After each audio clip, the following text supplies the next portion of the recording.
El siguiente segmento tiene contenido o opinión.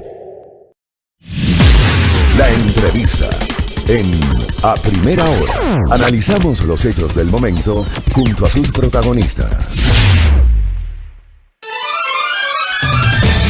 8:10 en la mañana, recta final de A Primera Hora. Hablemos de los temas petroleros. Un especialista en la materia, el doctor Luis Calero, nos atiende de modo telemático. Doctor Calero, bienvenido, buenos días. ¿Cómo está usted? Buenos días, gracias por la invitación. Un saludo a los oyentes, un gusto conversar con usted. Gracias al doctor Luis Calero. A ver, quiero pedirle primero una reacción suya. ¿Cómo ha visto la última situación en Petroecuador y Petroamazonas, las renuncias de sus dos gerentes y obviamente los entretelones aparentes que habrían provocado esas renuncias? Por ejemplo, en el caso de la renuncia del gerente de Petroecuador, se habla de su desacuerdo con un proceso de preventa o de negociación con dos bancos de China a cambio de petróleo. Eso puso en la renuncia el gerente de Petroecuador. Se dicen otras cosas, ante la opinión pública se ha mencionado un tema de seguros, pero ¿cómo ve lo que está pasando en las dos empresas petroleras, Petroecuador y Petroamazonas, doctor Luis Calero? Mire, son, desde mi punto de vista, consecuencias de una causa que subyace desde hace, 11, 12 años, desde cuando el Ministerio de Finanzas optó por, en definitiva, dirigir la política petrolera, si es que podríamos llamar política petrolera a las decisiones que se han adoptado en ese sector. El Ministerio de Finanzas obviamente privilegia el manejo de los recursos públicos, de la caja fiscal, del presupuesto del Estado, en detrimento de lo que deben hacer las empresas públicas, cumplir con su objetivo en el marco, de igual manera, de la autonomía administrativa, de la autonomía financiera, de la autonomía operativa que la propia Constitución les otorga. Entonces, desde mi punto de vista, es una consecuencia de la intervención del Ministerio de Finanzas en el sector petrolero, estas dos renuncias de dos funcionarios de dos empresas que obviamente están sometidas a los lineamientos del Ministerio de Finanzas. Mire, por un lado, Petroamazonas, el gerente de Petroamazonas, le reducen el presupuesto a la mínima expresión, le entregan los recursos, si es que sobra por ahí, en el manejo del presupuesto, y él obviamente tiene complicaciones para poder cumplir con las metas y se encuentra con una producción decreciente.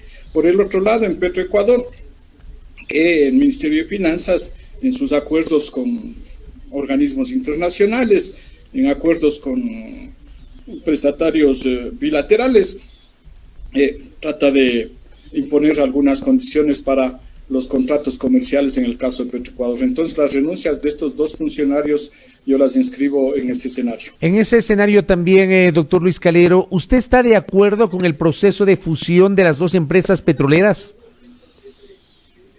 Pero por supuesto que, en primer lugar, nunca debió haberse dado la decisión de las actividades de producción hacia una empresa distinta que de lo que era Petroecuador.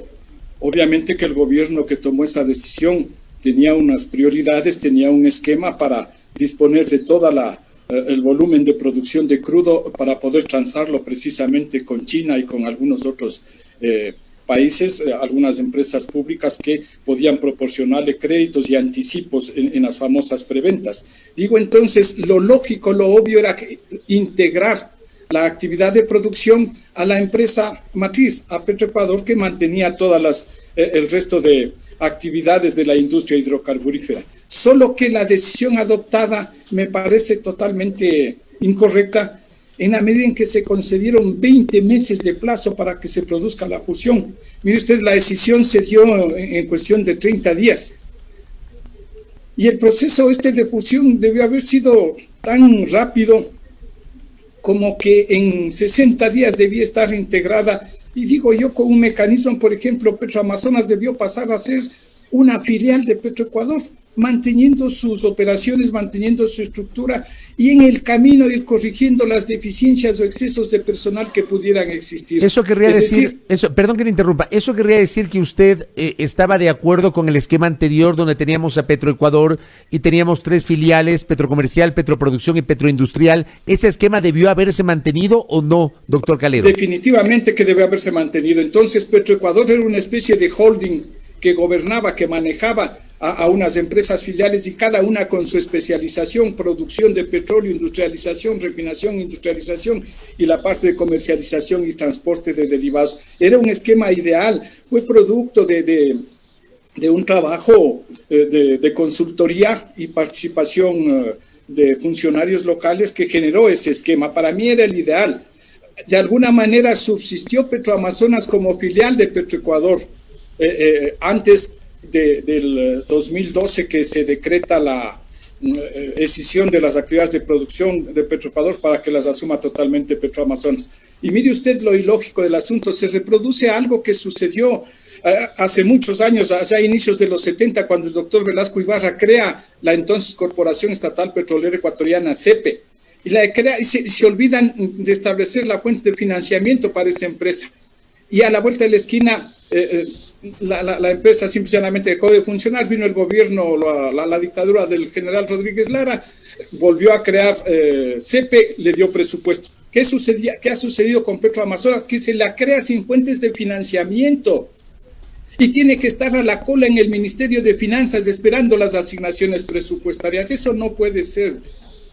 A sabiendas de que el manejo de la industria petrolera, el sector petrolera, significa el 10% en promedio del Producto Interno Bruto ecuatoriano. Correcto. Eso en cuanto a las fusiones. Ahora bien, ¿cómo está hoy, en este momento, la situación del sector petrolero con base justamente en el comportamiento del precio del petróleo? Esta mañana, por ejemplo, se conoció que está un poquito por encima de los $40 el barril.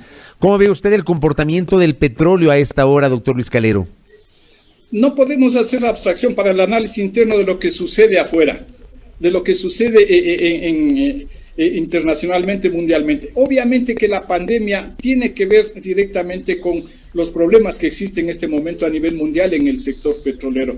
Una baja sensible significativa de la demanda mundial, unos precios deprimidos y obviamente las inversiones y todo lo relacionado con la industria de igual manera con serios problemas. El Ecuador no podía abstraerse de esa realidad, unos precios del petróleo bajos,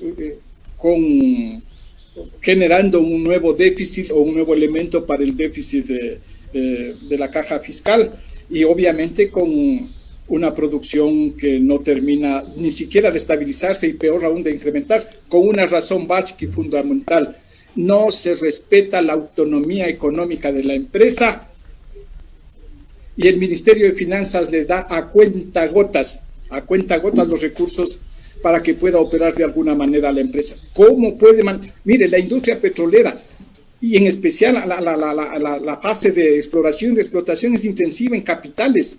Si usted no invierte, no logra siquiera mantener la producción, peor aún incrementarla. Lo lógico, lo natural es que va decreciendo la producción conforme se va produciendo.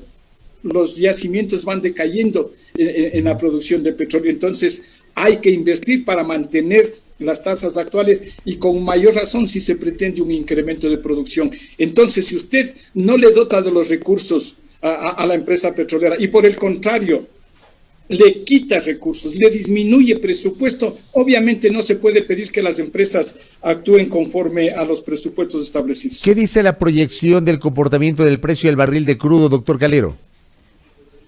Mire, está establecido más o menos que este año culminará el referencial nuestro, el WTI, estará en el orden de los $40.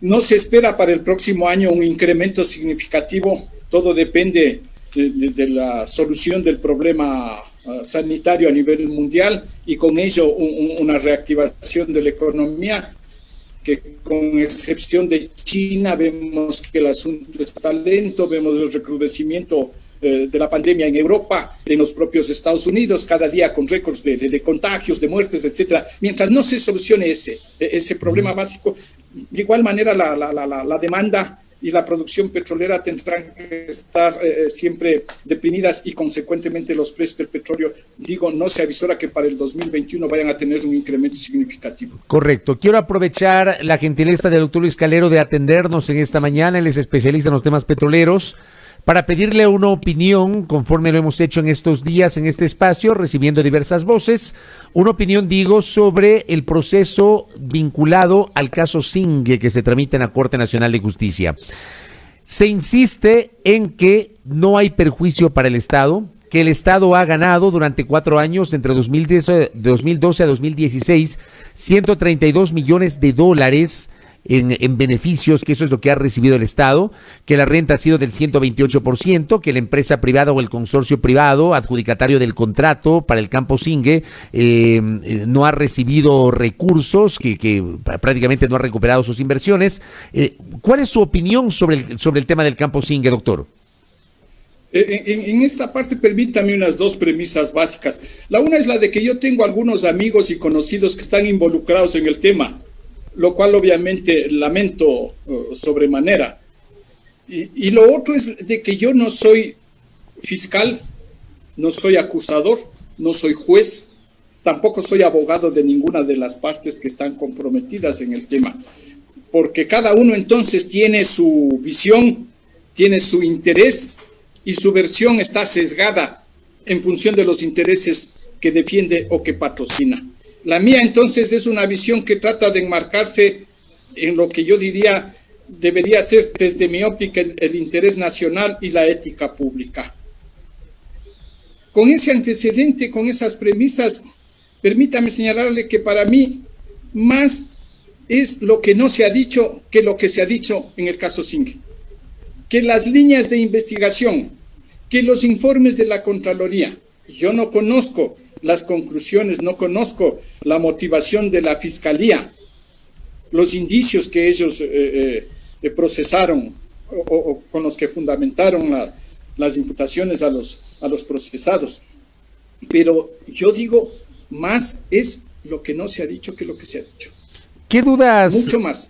¿Usted tiene dudas sobre este caso? ¿Tiene alguna duda en particular sobre este caso? La duda mía es, mire, independientemente de la decisión de fondo que se adopte por parte del tribunal pertinente, estableciendo o no la existencia de algún ilícito, determinándose o no responsabilidades y grados de responsabilidades de las personas que están encausadas. Yo creo que los jueces de la causa deben ordenar que se efectúen nuevas investigaciones sobre asuntos que no han sido tratados debidamente ni por la Contraloría ni por la Fiscalía. Por ejemplo, ¿qué sucedió? ¿Qué sucedió con el informe de Geotec? ¿Quiénes procesaron ese informe? ¿Quiénes recibieron? ¿A dónde lo remitieron? ¿Quiénes ocultaron el informe de Geotec? Para que la audiencia recuerde, y debe haberse dicho muchas veces en su programa, que ha tenido varios entrevistados, entiendo, sobre la materia. El informe de Geotec no era un informe relativo al campo Zingue. Era un informe relacionado con otros campos mucho más grandes, Cuyabeno, Sanzaguari, en el cual en esos 2 campos se habían hecho perforaciones, se habían perforado más de 40 pozos. Y entonces lo de Zingue era una extensión, porque desde el punto de vista de los estudios geológicos y de la información de ingeniería que disponía la consultora, llegaba a establecer una hipótesis de que el campo Zingue era una continuación de Cuyabeno, por ejemplo.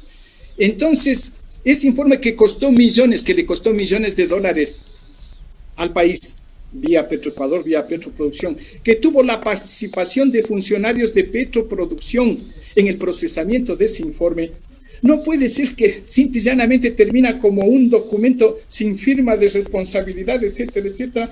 Sin embargo, que contenía información importantísima para el campo Zingue. No estoy hablando del proceso, sino penal, para todo el sector del campo Zingue. Y ellos llegan a determinar, pero por supuesto, llegan a determinar que Zingue podría tener 20 millones de barriles de reservas.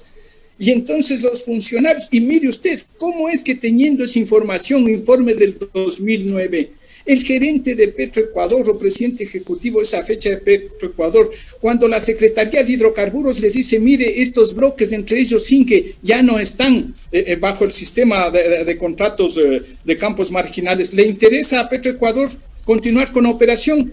Y el señor dice, no nos interesa, y teniendo ya la información contenida en ese informe que se contrató. O sea, entonces, por ejemplo, ese tema y otros colaterales.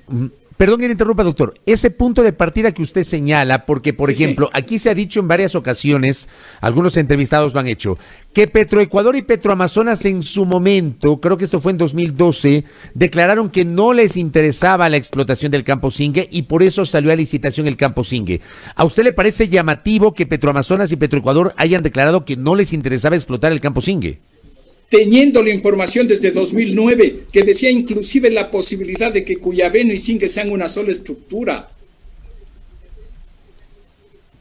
Entonces, ese tipo de elementos, ¿sí? Y otros relacionados, porque no es el primer informe ni el único informe. Entonces, ¿quiénes tuvieron acceso a esa información? ¿Qué funcionarios recibieron estos informes y cómo lo procesaron? ¿O lo guardaron?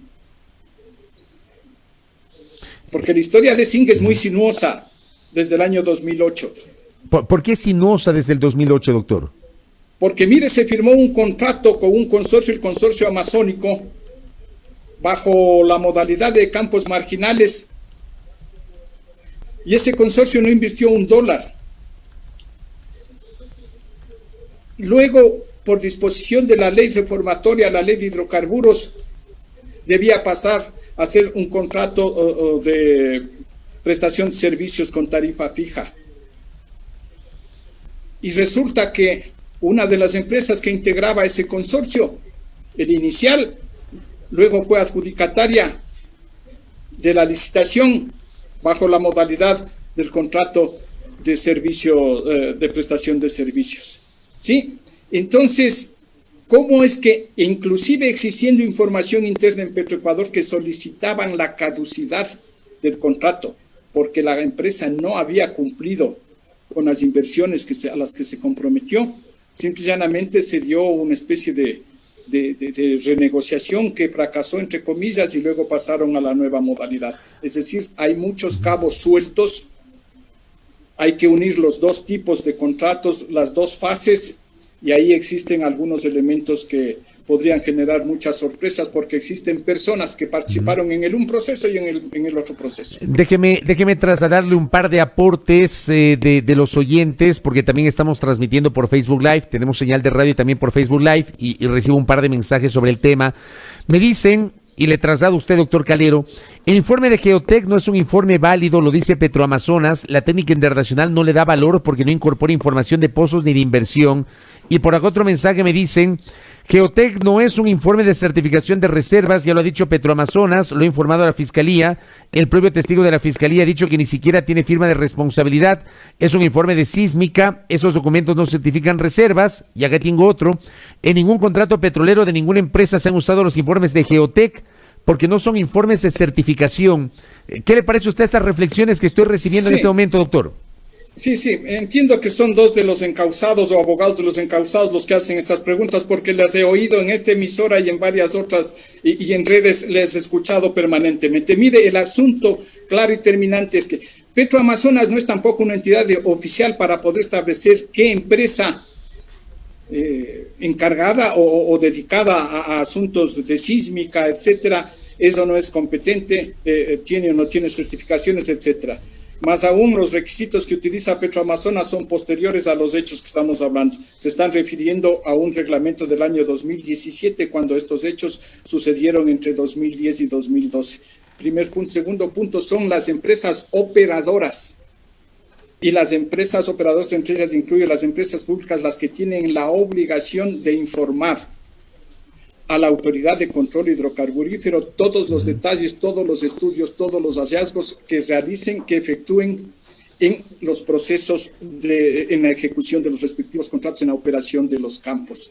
Mire, Geotec, yo vuelvo a insistir, no es admisible que un contrato que costó algunos millones de dólares contratado por una empresa pública, que participaron funcionarios públicos en el procesamiento de ese contrato, el informe final